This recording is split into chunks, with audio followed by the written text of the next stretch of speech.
Hello, and welcome to the $1 Million Electrician Podcast, where we help home service pros like you supercharge your business and spark up those sales. I'm Joseph Lucani, and together with my co-host, Clay Newmeyer, we're here to share the secrets that have helped electricians sell over $1 million from a single service van. Now, it's time for sales. It's time for scale. It's time to become $1 million electrician. Hey, Joe, super pumped, another week, man, and we've got a great topic today. I can't wait to dive into another area where our expertise is kind of letting us down, holding us back when it comes to sales. Yep. We're talking about pre-diagnosing before you get to the call, and we've got a great example to run through today. You guys are going to stick around with us. This is going to be absolute fire. Before I ask how you're doing, though, I want to share this win of the week. We had Saul share that Emilio sold recently an economy for $7,000, $7,030. But he said, hey, prior to actually implementing our process, our options, following the play, this would have been a $250 call. That's a 30x return on an economy sale, Joe. Can you believe that? You know, I can because I've seen it, but it's also really, really amazing. Because what Saul did is he shifted from solving the problem on a technical level to solving the problem on an emotional level.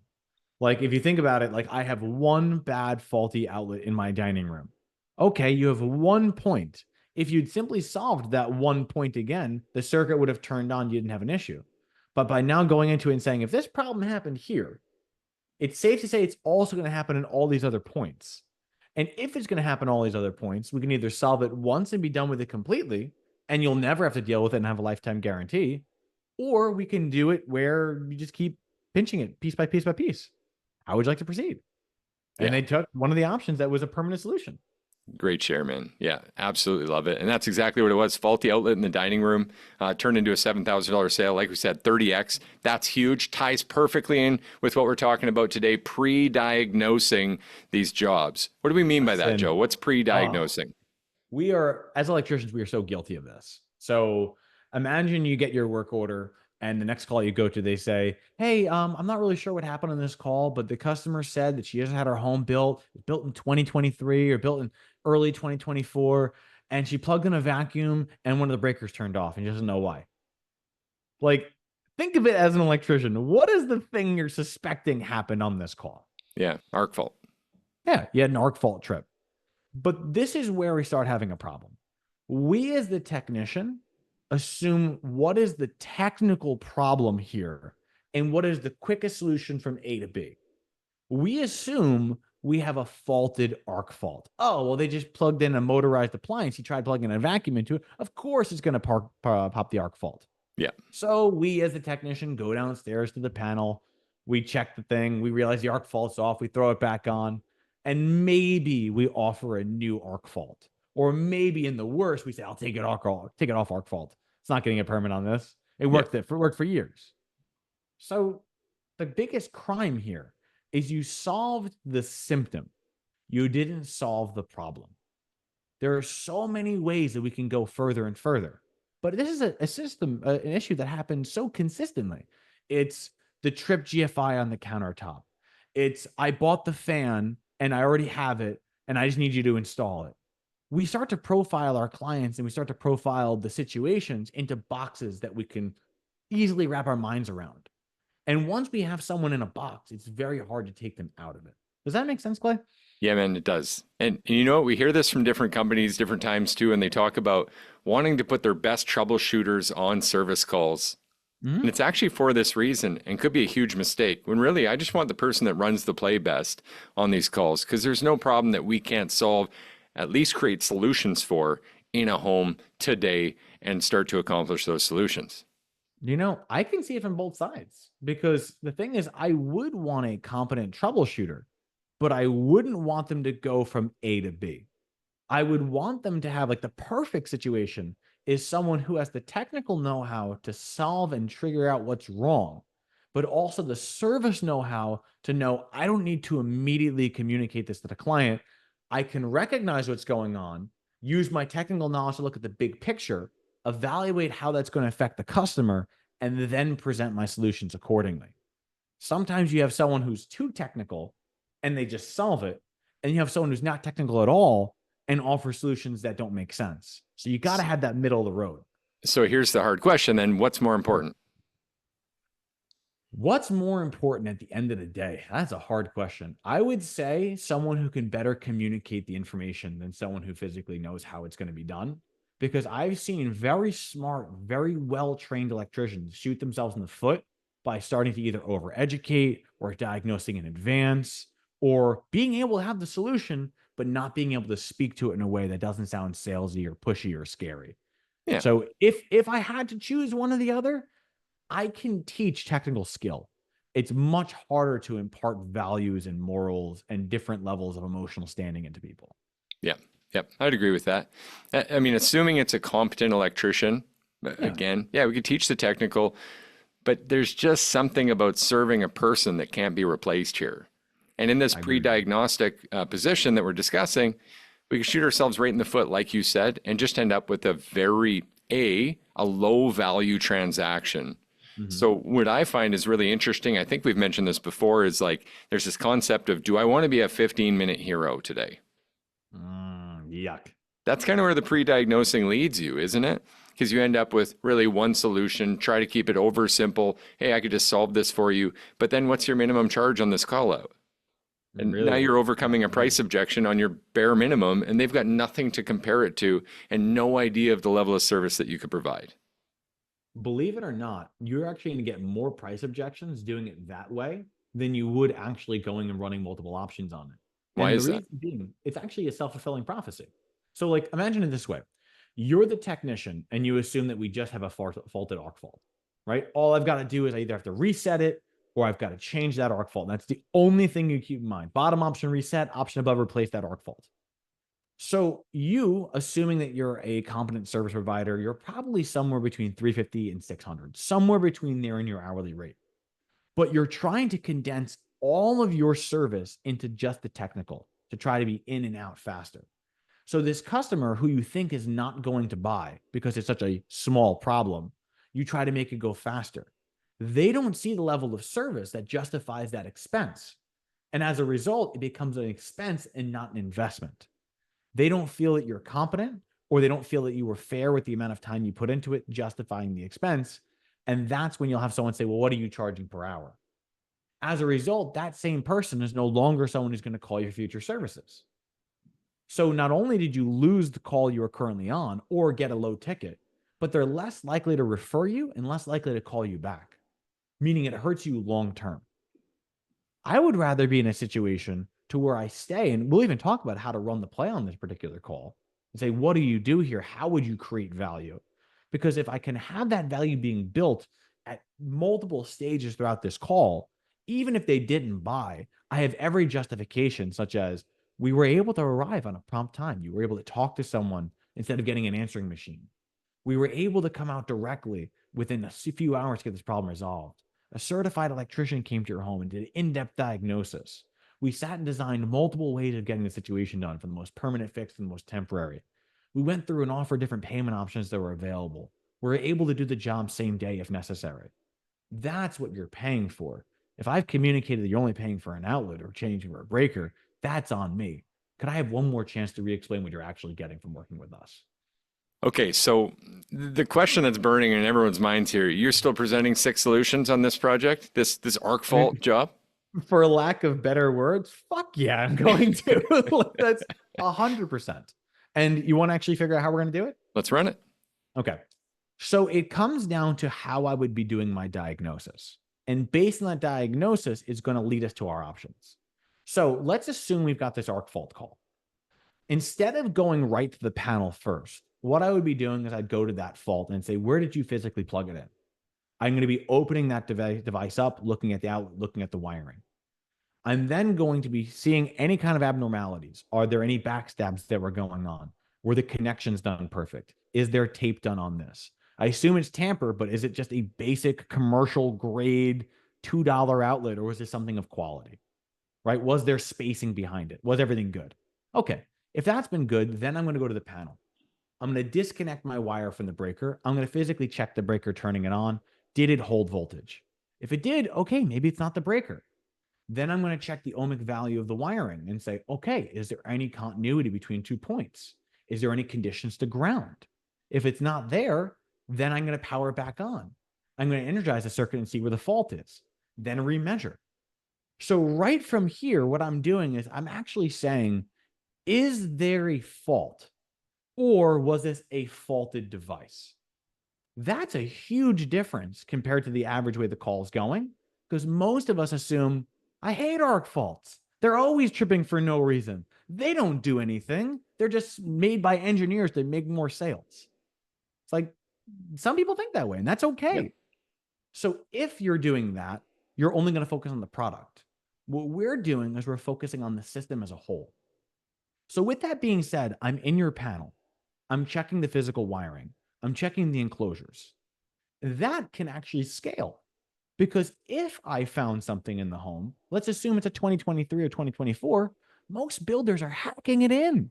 Yeah. So I'm going to look at it and say, was this a 20 amp circuit? No, it's probably just a standard 15 because they could get away with it. Okay. How good were the connections made? And was there an issue here that I could suspect happening somewhere else? Did they have the protective systems in place? Is this the highest quality protector we could have had?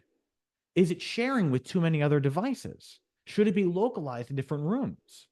Could it be that instead of having an arc fault breaker, then instead I had an arc fault electrical point protecting certain things, so the fluorescent lighting that I know is going to trip it wouldn't be there? So I have to look at the room as a whole and say, what is this doing? And was it set up to succeed or not? So of course we're going to build 6 options, because we've looked at the panel, we've looked at the wiring, we've looked at the outlets, we've looked at all the devices, we looked at how they're designed, how they're sized. That's 6 things right there. So based on what we found, go ahead. I was going to say, negating any conversations, like you did this in silence with no one home, which obviously is not the play that we run. Negating any conversation, answers to the questions that you would have. Correct. So let's assume no emotional connection at this point. That's where this thing falls apart. Because with logic, A to B thinking, things not working, get the thing to working, you're only able to solve the right now problem. I don't want to solve the right now problem. I don't want to be a Band-Aid guy. I want to solve the systematic issue, because I'd rather make sure that you at least are aware this can happen in other places of your home. And I can either prevent it from ever happening again, and you can have complete peace of mind of the safety and security of your electrical system, or we can just keep waiting for this to happen again and again and again and again and again, and you'll just keep getting the 150 diagnostics call. So can I be devil's advocate here? Go for it, man. I love it. Because something I hear right off the bat here is like, it's a 2023 home. Immediately, even me, like there's this mind trick that happens. It's like, new home. Well, it's got to be a great electrical system. And it's like you said, just hacking it in there, right? Backstab receptacles everywhere. You know that's going to be the case because it's faster. That's what creates profit margins for construction and project-based electricians. Is it wrong of them? Well, it's to code. It's legal. Yeah, it's legal. They're able to do what they're doing. But what's the long-term solution? What really promotes a longevity of a system? Then when you reintroduce that question, is it the right thing to do? So a best way to gauge that is, do you know the average length of a builder's warranty? No, you'll have to help me with that. It's 1 year. It is 1 year and not a day past it for almost every new construction that I've seen. And that falls on painting, that falls on plumbing, that falls on HVAC, falls on electric. And the logic being is that everything is put into a new construction home to maximize margins. So the fact is that something has to be seriously wrong to make it where it doesn't even last 1 year. But it can be mostly wrong and last over a year. So as an example, you can have an arc fault, or you can have a backstab, and that backstab, we've seen them last 30 years. But the fact is you're also taking a quickly connected wire that's likely done by an unprofessional individual, so stripping a little bit too much. We're not taping it, which means that we know that there's going to be some connection loss, or there's going to be issue when it comes to servicing it. And then we're also connecting it to probably the lowest quality device we can. We're not getting our Legrands here. We're talking about this isn't even Home Depot grade. This is the big box of 1,000 that they get from the commercial supply house. So if I have bad connections with worse connecting wiring, connected to faulted or builder grade devices, I know it's not an if, it's a when. So focusing on that when, that's the angle that I'm going to solve the emotional concern. And can I explain how I build those options? Hit it. Okay. So we would know at the very bare minimum, right? If the customer said, we've gone through our diagnosis, we've done all these things, and we've determined that it's just a faulted arc fault. Let's just assume devil's advocate that it is just the breaker. That implies much larger things for this home. So the very bare minimum would be, well, we recognize that there is a fault with this. Bare minimum is I'm going to take this arc fault out, put another arc fault in, right? Let's at least address that. Going above that, how can I guarantee this doesn't happen again? Well, let's look at the connections on that particular circuit. If there's anything on that particular circuit that justifies it, such as backstabs or too much copper or not taping or loose, it's not side tight to the wall, it could shift. I'm going to say we're going to repair everything on that circuit. Just basic reconnection. It doesn't even have to be a redevice, reconnection of that circuit. Then I would continually scale up to let the customer know, okay, if this happened here and we have 12 other circuits that are arc faulted, and we recognize that it happened because bad builder connections, what are the odds it's going to happen anywhere else? Good. It's going to happen, right? Or at least at some point within the next 30 years, every one of these arc faults will fail at one point. If they were due to builder connection, it's going to replicate. So what I can do is then from there, I can say, what are the next highest priority things that I wouldn't want to fail? Whether that could be furnace circuits, could that be your refrigerators? Could they be your sub pumps?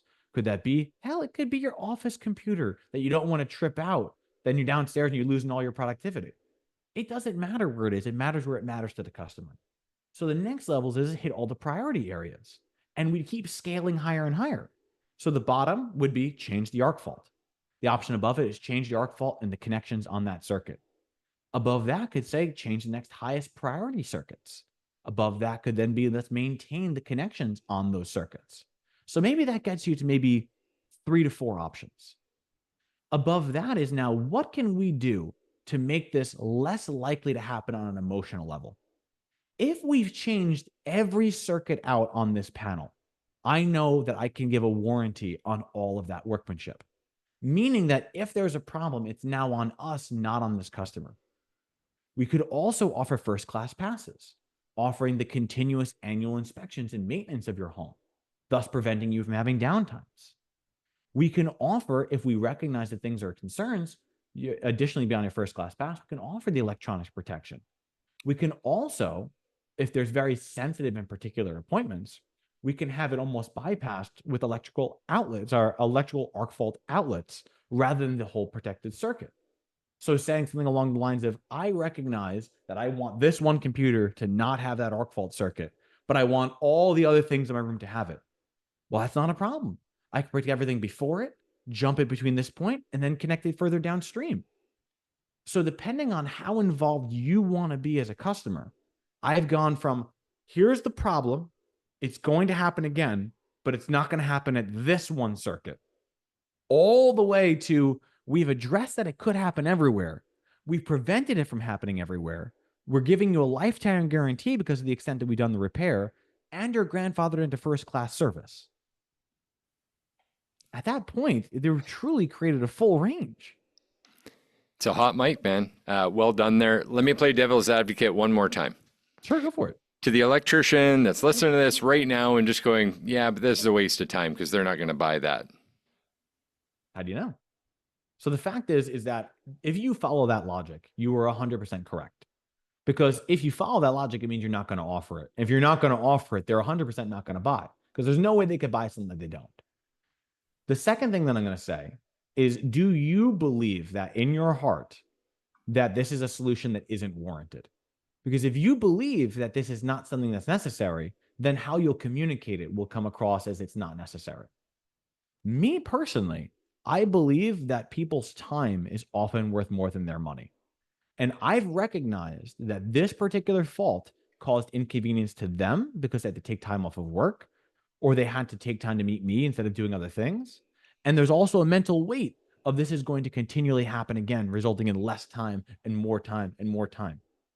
So if I can say, sure, we can solve the specific concern, but I can also protect your time. And that time is directly associated with safety and convenience. Now I'm not selling a technical solution. I'm offering to the right person, I am buying your time back for you, while also assuring that you have the best levels of safety and security. And I don't feel like that's wrong, because at least if I offer it, there's a chance that they'll take it. And I have a strong because frame because I believe it. And if I believe it and I offer it, there's a high chance I'm going to close it. Boom, big mic drop. That, ladies and gentlemen, is how pre-diagnosing, or at least stopping pre-diagnosing, could set you free. I can't say how much exactly from where we stand on this podcast. Joe can't say how much, but for Emilio and Saul, that was like a 30x return, not just treating that symptom, focusing on the greater solutions. We'll see you guys again next week. Looking forward to it. Y'all be well. That's a wrap for today's episode of the $1 Million Electrician podcast. We hope you're buzzing with new ideas that charged up to take your business to the next level. So don't forget to subscribe, leave a review, and share the show with fellow electricians. Together, we'll keep the current flowing.